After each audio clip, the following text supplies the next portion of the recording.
അസ്സലാമു അലൈക്കും വറഹ്മത്തുള്ളാഹി വബറകാതുഹു. അൽഹംദുലില്ലാഹി റബ്ബിൽ ആലമീൻ വസ്സലാത്തു വസ്സലാമു അലാ അഷ്റഫിൽ അംബിയാഇ വൽ മുർസലീൻ വഅലാ ആലിഹി വ അസ്ഹാബിഹി അജ്മഈൻ അമ്മാ ബഅദ്. പ്രിയമുള്ള പീസ് റേഡിയോ ശ്രോതാക്കളെ, ഹിജർ വർഷം 1446 ദുൽഹിജ്ജയിലാണല്ലോ നമ്മളൊക്കെ ഉള്ളത്. അഥവാ അനേക ലക്ഷം വിശ്വാസികൾ ഹജ്ജിൻ്റെ കർമ്മങ്ങളിലേക്ക് കടന്നിട്ടുള്ള അല്ലെങ്കിൽ ഹജ്ജിൻ്റെ വേളയിലാണ് നാം ആകട്ടെ അള്ളാഹു ഏറ്റവും പവിത്രമാക്കിയ അമൽ ചെയ്യുന്നത് അള്ളാഹുവിന് ഏറ്റവും ഇഷ്ടമുള്ള ദുൽഹജ്ജിൻ്റെ ആദ്യത്തെ 10 ദിവസങ്ങളിലുമാണ്. അള്ളാഹു നമ്മുടെ അമലുകൾ സ്വീകരിക്കുമാറാകട്ടെ. ഹജ്ജ് കർമ്മങ്ങളിലെ ഏറ്റവും പ്രധാനപ്പെട്ട കർമ്മമാണ് അറഫയിലുള്ള തങ്ങൽ അഥവാ വഖൂഫു അറഫ എന്നത്. ദുൽഹജ്ജ് 8 അഥവാ യൗമുത്തർവിയ ദിനത്തിൽ ഹജ്ജിൻ്റെ കർമ്മങ്ങൾ ആരംഭിക്കുന്നു. പിന്നീട് ദുൽഹിജ്ജ 9 ഉച്ചയോടാണ് അറഫയിൽ ഹാജിമാർ എത്തേണ്ടത്. അതിനു മുമ്പും എത്താം.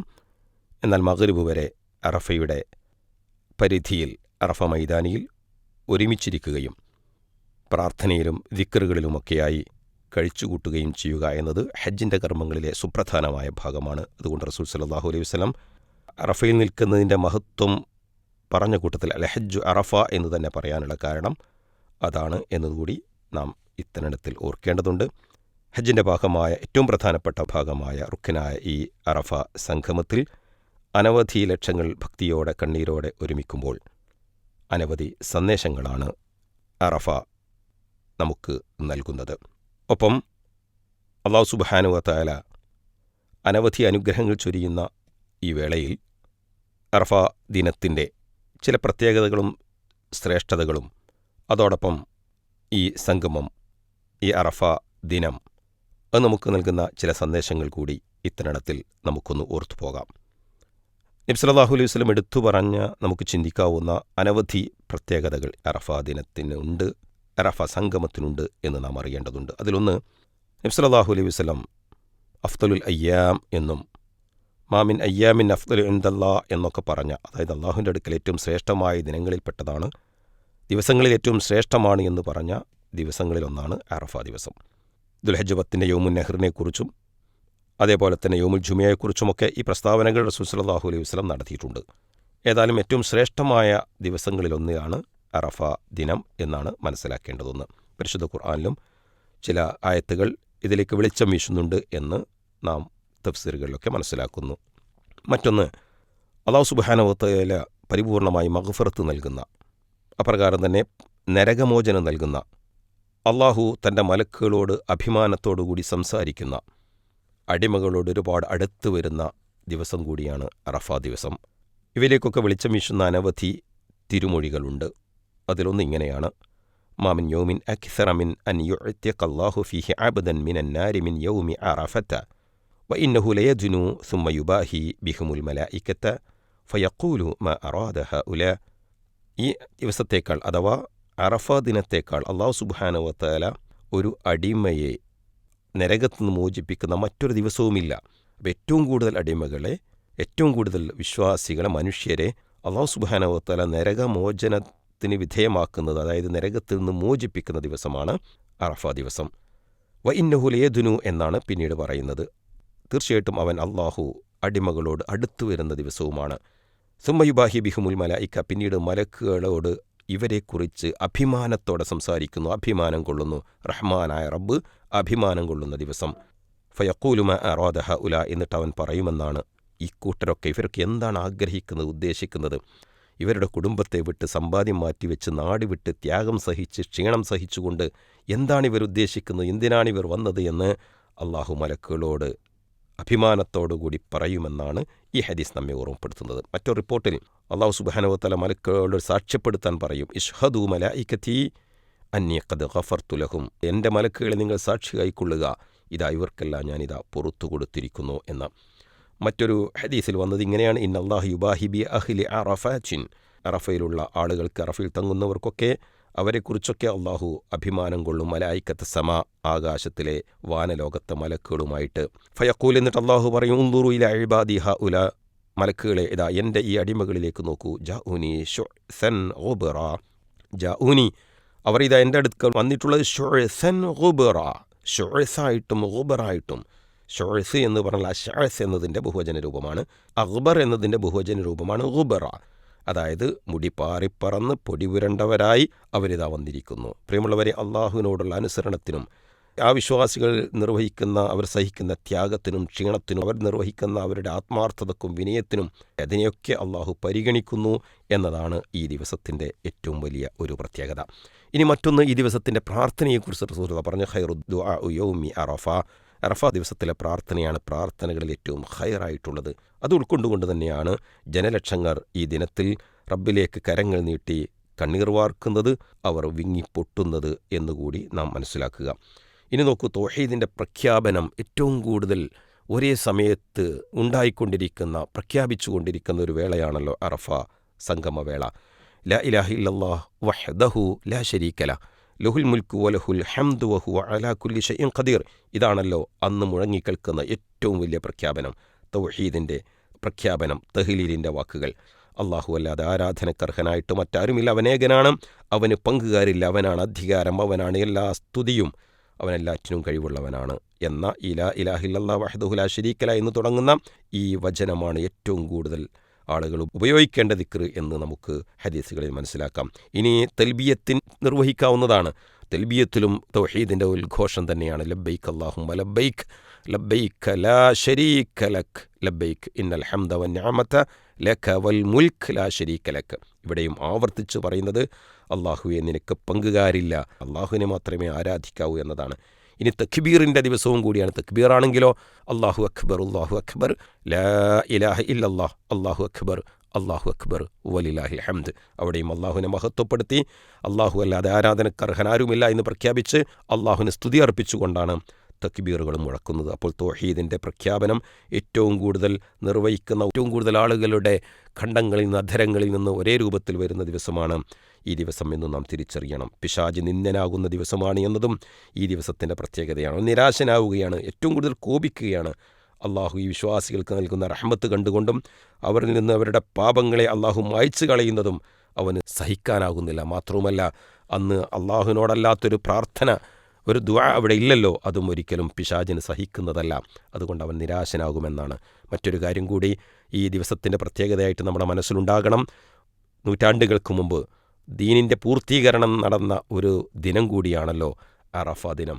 അള്ളാഹുവിൻ്റെ ഏറ്റവും വലിയ മഹത്തായ ഒരു അനുഗ്രഹം പൂർത്തീകരിച്ച് ചേർന്ന ഒരു നാളിൻ്റെ ഓർമ്മ കൂടി അറഫ ദിനത്തിൽ സംഗമിക്കുമ്പോൾ നമ്മളിലുണ്ടാകണം. അൽയൗമ അക്മൽതു ലക്കും ദീനക്കും വഅത്മംതു അലൈക്കും നിഅമതി വറദീതു ലക്കുമുൽ ഇസ്ലാമ ദീന എന്ന സൂറത്ത് മാഇദയിലെ 3-ാമത്തെ വചനം അവിടെ വെച്ചാണ് ഇറങ്ങിയത്. ദാ നിങ്ങൾക്ക് നിങ്ങളുടെ ദീനിനെ നാം പൂർത്തിയാക്കി തന്നിരിക്കുന്നു, എൻ്റെ നിഅമത്ത്, എൻ്റെ അനുഗ്രഹം നിങ്ങളുടെ മേൽ സമ്പൂർണ്ണമാക്കിയിരിക്കുന്നു, ഇസ്ലാമിനെ നിങ്ങൾക്ക് ദീനായി നാം ഇതാ തൃപ്തിപ്പെട്ട് തരികയും ചെയ്തിരിക്കുന്നു. അതെ, വർഷങ്ങൾക്ക് മുമ്പ് ഇങ്ങനെയൊരു നാളിലാണ് ദീൻ പൂർത്തീകരിച്ചതായി, റബ്ബിൻ്റെ അനുഗ്രഹങ്ങൾ പൂർണ്ണമായി നൽകിയതായി, ഇസ്ലാം എന്ന മതത്തെ പൂർണ്ണമായി തൃപ്തിപ്പെട്ടതായ വചനമിറങ്ങിയത്, അവതരിപ്പിച്ചത്. ദീൻ പൂർത്തിയാവുക എന്നാൽ അതൊരു സമൂഹത്തിന് നന്മയാണ്, വല്ലാത്തൊരു സന്തോഷമാണ്. അതുകൊണ്ട് തന്നെയാകണം പിന്നീട് ഉമർ ഇബ്നു ഖത്താബ് റളിയല്ലാഹു അൻഹുവിനോട് ഒരു യഹൂദിയായ ജൂതനായ മനുഷ്യൻ പറയുന്നുണ്ട്, നിങ്ങൾക്ക് ഇറക്കപ്പെട്ട ഒരു വചനമുണ്ടല്ലോ, അത് ഞങ്ങൾക്കായിരുന്നുവെങ്കിൽ ലത്തഖദ്നാ ദാലിക്കൽ യൗമ ഈദ, ആ ദിവസം ഞങ്ങൾ വലിയൊരു ആഘോഷമാക്കുമായിരുന്നു. ഏതാണെന്ന ചോദ്യത്തിന് അൽ യൗമ അക്മൽതു ലക്കും ദീനക്കും എന്ന വചനമാണ് അദ്ദേഹം ഓതിക്കേൽപ്പിച്ചത്. ഉമർ റളിയല്ലാഹു അൻഹു പറയുന്നുണ്ട്, എനിക്കത് അവതരിച്ച സന്ദർഭവും സമയവും അറിയാം. വഹുവ ഖായിമുൻ ബി അറഫ യൗമ ജുംഅത്തിൻ, അന്നൊരു വെള്ളിയാഴ്ച ദിവസം അറഫയിൽ നിൽക്കുമ്പോഴാണ് ഇത് അവതരിച്ചത് എന്ന് ഉമർ റളിയല്ലാഹു അൻഹു പറയുന്നുണ്ട്. പ്രിയമുള്ളവർ, ഒരു വേള വലിയൊരു ആഘോഷത്തിന് മാത്രം പ്രത്യേകതകളുള്ള ഒരു ദിനം കൂടിയാണ് ഈ തരുണത്തിൽ ദീനിൻ്റെ പൂർത്തീകരണത്തെക്കുറിച്ച് ആലോചിക്കുമ്പോൾ ഉള്ളത് എന്നതുകൂടി നാം ഇപ്പോൾ ഇതിനോട് ചേർത്തി വായിക്കേണ്ടതുണ്ട്. അതുപോലെ തന്നെ വലിയ ഒരു മഹാത്ഭുതമാണല്ലോ സത്യത്തിൽ അറഫയിലുള്ള സമ്മേളനം. സർവ്വജാടകളും അഹങ്കാരങ്ങളും പൊങ്ങച്ചങ്ങളുമൊക്കെ അടിച്ചുമാറ്റി വിനീതരായി സമഭാവനയോടുകൂടി ഏകോദര സഹോദരങ്ങളോടുകൂടിയാണ് അറഫയിൽ ഒരുമിച്ച് ചേരുന്നത്. അങ്ങനെ ഒരുമിച്ച് ചേരാനാകൂ. അതല്ലാത്ത വല്ല അഹങ്കാരത്തിൻ്റെയും ജാടയുടെയും മനസ്സുണ്ടെങ്കിൽ അത് മാറ്റിവെക്കണം എന്നതിലേക്ക് കൂടി വെളിച്ചം വീശുന്ന പരിശുദ്ധ ഖുർആനിലെ വചനങ്ങൾ ഇത്തരണത്തിൽ നാം ഓർക്കേണ്ടതുണ്ട്. സൂറത്തുൽ ബഖറയിലെ 199 അള്ളാഹു പറയുന്നുണ്ട്, ജനങ്ങൾ ഒഴുകുന്നിടത്ത് നിങ്ങളും ഒഴുകണം. അതിൻ്റെ സന്ദർഭത്തെക്കുറിച്ച് തഫ്സീറുകളിൽ കാണാം. ഖുറൈശി പ്രമാണിമാർ പലരും തന്നെ ഞങ്ങളൊന്നും അങ്ങോട്ട് പോകുന്നില്ല, നഹ്നുൽ ഹംസ്, ഞങ്ങൾ വലിയ ആളുകളാണ്, ഖുറൈശികളാണ്, അതുകൊണ്ട് ഞങ്ങൾ മുസ്ദലിഫയിൽ വന്ന് ഇവിടെ നിന്ന് തിരിച്ചു പോകാനാണ് ഞങ്ങൾ തീരുമാനിച്ചത്, ഞങ്ങൾ അങ്ങനെയാണ് ചെയ്യുകയുള്ളൂ എന്ന് ചിന്തിച്ചിരുന്ന അഹങ്കാരത്തിൻ്റെ ജാടയുടെ ആ വസ്ത്രം മാറ്റിവെച്ച് എല്ലാവരും അറഫയിൽ നിന്നെങ്കിലും ഹജ്ജ് പൂർണ്ണമാകൂ, ഏകോദര സഹോദരങ്ങളെപ്പോലെ എല്ലാവരും അണിനിരക്കണം, ആ മൈതാനിയിൽ ഒന്നിച്ചു നിൽക്കണം എന്നുകൂടി ഇസ്ലാം പഠിപ്പിച്ചതും ഇത്തരണത്തിൽ നമ്മുടെ മനസ്സിലുണ്ടാകണം. പ്രിയമുള്ളവരെ, വിവിധ രാജ്യക്കാർ, വിവിധ ഭാഷക്കാർ, വിവിധ നിറത്തിലുള്ളവർ, വിവിധ സ്വഭാവങ്ങളിലുള്ളവർ, വിവിധ സംസ്കാരങ്ങളിലുള്ളവർ, അവരെല്ലാവരും അറഫയിൽ സംഗമിക്കുമ്പോൾ എല്ലാ വൈജാത്യങ്ങൾക്കും അതീതമായി അവരുടെ ലക്ഷ്യമൊന്നായി മാറുകയാണ്, തേട്ടമൊന്നാവുകയാണ്. ഏകോദര സഹോദരന്മാരെ പോലെ പരസ്പരം സഹായിച്ചും സഹകരിച്ചും ഒരൊറ്റ ശരീരമായി അതേ ലക്ഷങ്ങൾ അർഫ മൈതാനിയിൽ ഒരുമിക്കുകയാണ്. ഈ സന്ദർഭത്തിൽ ലോകം അത്ഭുതത്തോടുകൂടി തന്നെയാണ് ഈ മഹാസംഗമത്തെ ഉറ്റുനോക്കുന്നതും കണ്ണും കൽബും നിറയുന്ന കാഴ്ച കണ്ടുകൊണ്ടിരിക്കുന്നതും. പരാതികളില്ലാതെ, ഭൗതിക ചിന്തകളില്ലാതെ രാജാക്കന്മാരും പ്രജകളും അതുപോലെ തന്നെ ഭരണാധികാരികളും ഭരണീയരും ഉള്ളവനും ഇല്ലാത്തവനും ഒരേ വേഷത്തിൽ ഒരേ സ്ഥലത്ത് സംഗമിച്ച് പ്രപഞ്ച സൃഷ്ടാവിലേക്ക് കൈകൾ ഉയർത്തുമ്പോൾ, പാപമോചനത്തിനായി തേടുമ്പോൾ പ്രപഞ്ചം പോലും കോരിത്തിരിക്കുന്നു എന്നതാണ് വസ്തുത. ഈ സന്ദർഭത്തിൽ വലിയ അനുഗ്രഹങ്ങൾ അല്ലാഹു നൽകുമ്പോൾ ആ അനുഗ്രഹങ്ങൾ ലഭിക്കാൻ നമ്മൾ കൂടി ആഗ്രഹിക്കുകയും പ്രാർത്ഥിക്കുകയും ചെയ്യണമെന്ന് കൂടി സാന്ദർഭികമായി സൂചിപ്പിക്കുകയാണ്. പ്രിയമുള്ളവരെ, അറഫ നൽകുന്ന സന്ദേശങ്ങൾ നാം അതിൻ്റെ പ്രത്യേകതകളെ മുൻനിർത്തി നമ്മൾ മനസ്സിലാക്കുമ്പോൾ അടിവരയിടാവുന്ന സന്ദേശങ്ങൾ നമുക്കിങ്ങനെ ചുരുക്കി പറയാം. അതിലൊന്ന്, എല്ലാവരും റബ്ബിൻ്റെ മുമ്പിൽ സമന്മാരാണ്. അധികാരമോ സമ്പത്തോ സ്വാധീനമോ ഭാഷയോ ഒന്നും ഒരാളെയും പ്രത്യേകമാക്കുന്നില്ല എന്നതാണ്. മറ്റൊന്ന്, സർവ്വവിധ അഹങ്കാരങ്ങളും ജാടകളും പൊങ്ങച്ചങ്ങളും വലിച്ചെറിയുന്നവനെ റബ്ബിലേക്കെടുക്കാനാവൂ, അങ്ങനെയുള്ളവരെ മാത്രമേ റബ്ബ് പരിഗണിക്കൂ എന്ന വലിയൊരു സന്ദേശവും അറഫ നമുക്ക് നൽകുകയാണ്. ഇനി നോക്കൂ, റബ്ബ് സുബ്ഹാനഹു വ തആല അങ്ങേയറ്റത്തെ കാരുണ്യവാനാണ്.